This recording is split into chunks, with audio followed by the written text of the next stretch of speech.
بسم اللہ الرحمن الرحیم۔ السلام علیکم ورحمۃ اللہ وبرکاتہ۔ آپ سے مخاطب ہیں پروفیسر مفتی محمد عامر سلطانی، گورنمنٹ گریجویٹ کالج چوک اعظم لیا سے۔ پی پی ایس سی کی تیاری کے سلسلے میں اس سے پہلے ہم فقہ سے متعلق 2 لیکچر اپلوڈ کر چکے ہیں، یہ تیسرا حصہ ہے۔ اگر آپ نے ابھی تک وہ 2 حصے نہیں سنے تو آپ پیچھے اسی چینل پر موجود ہیں، اور اگر آپ نے چینل سبسکرائب نہیں کیا تو آپ اس چینل کو سبسکرائب کر لیں تاکہ آنے والی ہر ویڈیو آپ تک پہنچتی رہے۔ جی، پہلا سوال یہ ہے کہ وراثت کا قانون کب نازل ہوا؟ وراثت کا قانون 3 ہجری میں نازل ہوا۔ 3 ہجری یعنی اس سے پہلے وراثت مدینہ طیبہ کے اندر بھی جو اخوت بھائی چارہ بنایا گیا تھا، بھائی بنائے گئے تھے، اس میں بھی ایک دوسرے کے ورثہ تصور کیے جاتے تھے، لیکن بعد میں اللہ رب العزت نے فرما دیا وَأُولُو الْأَرْحَامِ بَعْضُهُمْ أَوْلَىٰ بِبَعْضٍ فِي كِتَابِ اللَّهِ مِنَ الْمُؤْمِنِينَ وَالْمُهَاجِرِينَ إِلَّا أَن تَفْعَلُوا إِلَىٰ أَوْلِيَائِكُمْ مَعْرُوفًا، سورہ احزاب کے اندر، کہ اب قریبی رشتہ دار ہی ایک دوسرے کے وارث ہیں بنسبت دوسرے مسلمان مومنین اور مہاجرین کے، یعنی اب وہ جو اخوت کی وجہ سے ایک دوسرے کے وارث بنے تھے، بھائی بنے تھے، وہ نہیں، اب قریبی رشتہ دار ایک دوسرے کے وارث کہلائیں گے۔ ہاں، مگر یہ کہ تم ان سے اگر نیکی کرو، حسن سلوک کرو، ویسے ان کو کچھ دے دو تو یہ ٹھیک ہے، جائز ہے، اچھا ہے۔ یہ 3 ہجری میں حضور صلی اللہ تعالیٰ علیہ وسلم نے حضرت معاذ بن جبل کو گورنر کس صوبے کا بنایا تھا؟ یمن کا۔ وہ آپ نے ہی جاتے وقت ان کو یہ فرمایا تھا اے معاذ کیسے فیصلہ کرو گے، کیف تقضی؟ تو انہوں نے کہا تھا میں کتاب اللہ کے ذریعے۔ پھر پوچھا اگر کتاب اللہ میں تم وہ مسئلہ نہ پاؤ تو فرمایا تھا کہ عرض کی میں حدیث رسول کے ذریعے۔ تو پھر انہوں نے کہا، آپ نے فرمایا اگر حدیث رسول میں بھی تمہیں وہ مسئلہ موجود نہ ملے تو فرمایا کہ عرض کی یا رسول اللہ میں پھر اجتہاد کروں گا، اجتہد برأیی، میں اپنی رائے سے اجتہاد کروں گا۔ تو نبی علیہ السلام نے ان کی تعریف کی اور اللہ رب العزت کا شکر ادا کیا کہ اے اللہ، تمام تعریف اللہ رب العزت کے لیے ہیں جس نے رسول اللہ کے قاصد کو یہ اعزاز اور فضیلت بخشی، اس چیز کی توفیق بخشی جس کو اللہ اور اس کے رسول جس سے راضی ہوتے ہیں، یعنی اجتہاد سے۔ آگے چاندی میں زکوٰۃ کا نصاب کیا ہے؟ 52.5 تولے۔ حج اس وقت تک مکمل نہیں ہوتا جب تک آپ نہ جائیں کہاں؟ عرفات کے اندر۔ تو حج کے اندر 2 فرض ہیں، 2 رکن ہیں۔ حج کے اندر 2 چیزیں رکن ہیں، ایک ہے وقوف عرفات، وقوف معنی ٹھہرنا، عرفات میدان کا نام ہے، تو عرفات کے میدان میں ٹھہرنا چاہے 1 سیکنڈ کے لیے ہو، یہ فرض ہوگا۔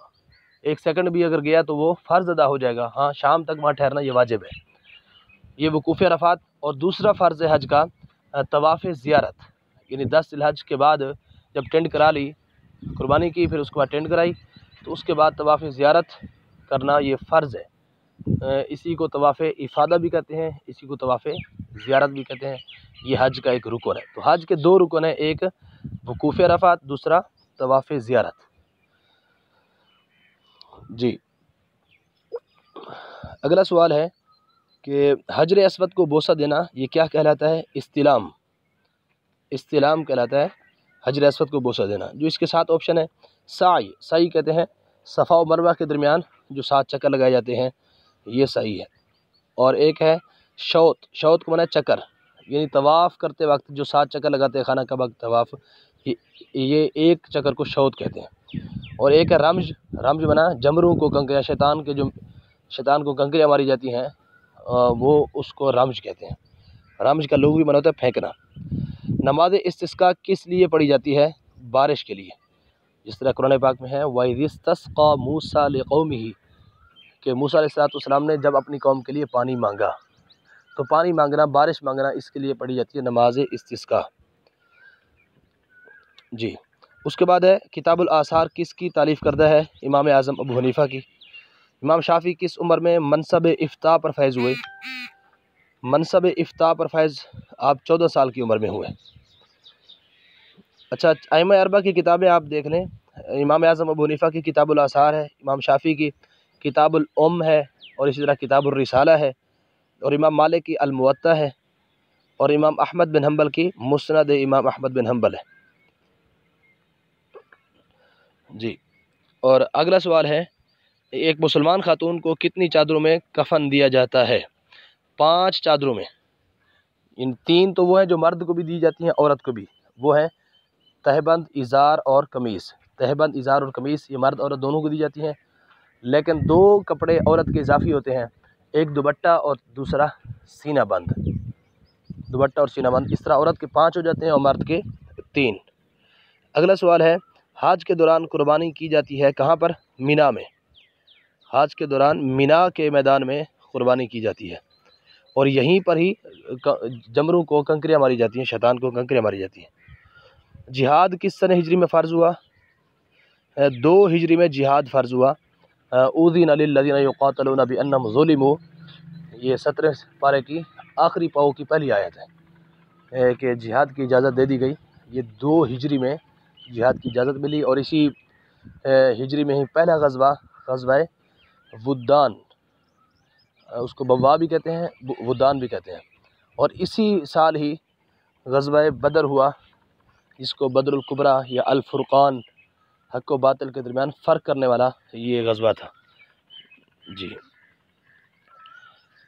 آگے ہے مشعر حرام کسے کہتے ہیں؟ وادی مزدلفہ، مزدلفہ کو مشعر حرام کہتے ہیں۔ اور حج کے اندر 7-8 ذی الحج کو جب یہاں سے مکہ سے مینا جاتے ہیں، مینا میں وہاں پر ظہر، عصر، مغرب اور عشاء اور صبح، یہ 5 نمازیں پڑھتے ہیں۔ 8 ذی الحج کی صبح اس ٹائم یعنی 8-9 بجے چلے جاتے ہیں، تو 5 نمازیں وہاں پڑھ کر مینا میں، اور وہاں سے پھر عرفات جاتے ہیں۔ 9 ذی الحج کو صبح کی نماز پڑھنے کے بعد اپنا عرفات جاتے ہیں۔ عرفات تقریباً ظہر اور عصر وہاں پر اکٹھے پڑھتے ہیں۔ جب بھی پہنچیں گے تو وہاں پر مسجد نمرہ ہے، وہاں پر امام خطبہ دیتا ہے، تو خطبہ حج کا کہاں ہوتا ہے؟ مسجد نمرہ میں۔ یہ کہاں ہے؟ وقوف عرفات کے میدان میں۔ اور کون کون سی نمازیں وہاں پڑھتے ہیں؟ ظہر اور عصر، اور اکٹھے پڑھتے ہیں ظہر کے وقت میں۔ اور وہاں سے پھر جب غروب آفتاب یعنی سورج غروب ہو تو وہاں سے چلتے ہیں مزدلفہ کی طرف۔ مغرب کی نماز نہیں پڑھتے، مغرب کی نماز مزدلفہ میں جا کر پڑھنی ہے، تو مغرب اور عشاء کی نماز مزدلفہ میں جا کر وہاں حاجی پڑھتے ہیں عشاء کے وقت میں۔ جب 11 بجے رات کو پہنچے، 12 بجے، 1 بجے، تو وہاں عشاء کے وقت میں جا کر مغرب اور عشاء اکٹھی پڑھتے ہیں۔ یہ کہاں پر؟ مزدلفہ میں۔ اسی مزدلفہ کو مشعر حرام کہتے ہیں۔ اب وہیں ٹھہریں گے رات کو مزدلفہ میں، پھر صبح جب نماز پڑھیں گے جلدی، جو ہی نماز کا ٹائم ہوگا نماز پڑھ کے فوراً مزدلفہ سے چلیں گے اب دوبارہ مینا کی طرف، وہ 8 ذی الحج کو جہاں سے چلے تھے۔ مینا میں پہنچیں گے اور وہاں پر جا کر اپنا سب سے پہلے ایک جمرے کو کنکری ماریں گے، یعنی آخری کو۔ پہلے دن صرف ایک کو کنکری مارنی ہے، دوسرے دن تینوں کو، تیسرے دن بھی تینوں کو، 7 کنکریاں مارنی ہوتی ہیں۔ اچھا، پہلے دن کنکری مار کر پھر انہیں قربانی کرنی ہے، قربانی کرنے کے بعد پھر ٹینڈ کروانی ہے، اسی ترتیب سے کام کرنے ہیں۔ ٹینڈ کروانے کے بعد پھر طواف زیارت، طواف زیارت چاہے اسی دن کر لیں، 11 کو کر لیں، 12 ذی الحج کو کر لیں، تو یہ اختیار ہے۔ طواف زیارت یہ حج کا رکن ہے، پیچھے بتا چکے ہیں۔ حج کے اندر 2 چیزیں فرض ہیں، وقوف عرفات اور طواف زیارت۔ تو یہ حج کا مختصر خاکہ آپ کے ذہن میں ہوگا، تو جو بھی سوال آئے گا تو آپ اس کو حل کر لیں گے۔ تو مزدلفہ کسے کہتے ہیں؟ یہ مشعر حرام، اور یہاں پر حاجی کب جاتے ہیں؟ عرفات کے بعد 9 ذی الحج کو مغرب کی نماز اور عشاء کی نماز وہیں جا کر پڑھتے ہیں۔ اگلا سوال ہے صاحبین کن 2 حضرات کو کہا جاتا ہے؟ صاحبین کا معنی 2 ساتھی، 2 کلاس فیلو، تو یہ حضرت امام ابو یوسف اور امام محمد بن حسن الشیبانی، آپ دونوں کو صاحبین کہا جاتا ہے، کیونکہ آپ دونوں امام اعظم ابو حنیفہ کے شاگرد ہیں۔ کتاب الام کس کی کتاب ہے؟ امام شافعی رحمۃ اللہ علیہ کی۔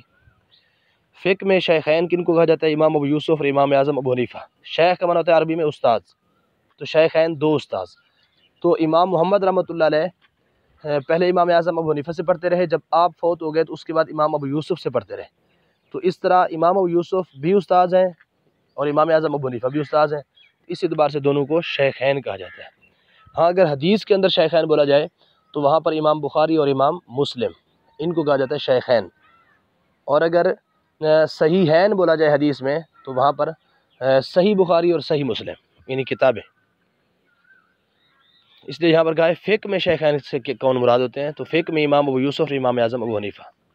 تیمم کا حکم کب نازل ہوا؟ 5 ہجری میں، غزوہ مستلق، بنی المستلق میں۔ اور یہاں پر جب حضرت عائشہ صدیقہ رضی اللہ تعالیٰ عنہ کا ہار گم ہو گیا تھا تو تب اس میں لیٹ ہوئے اور اس جگہ پر پانی بھی نہیں تھا، تو جس کی وجہ سے تیمم کا حکم آیا تھا۔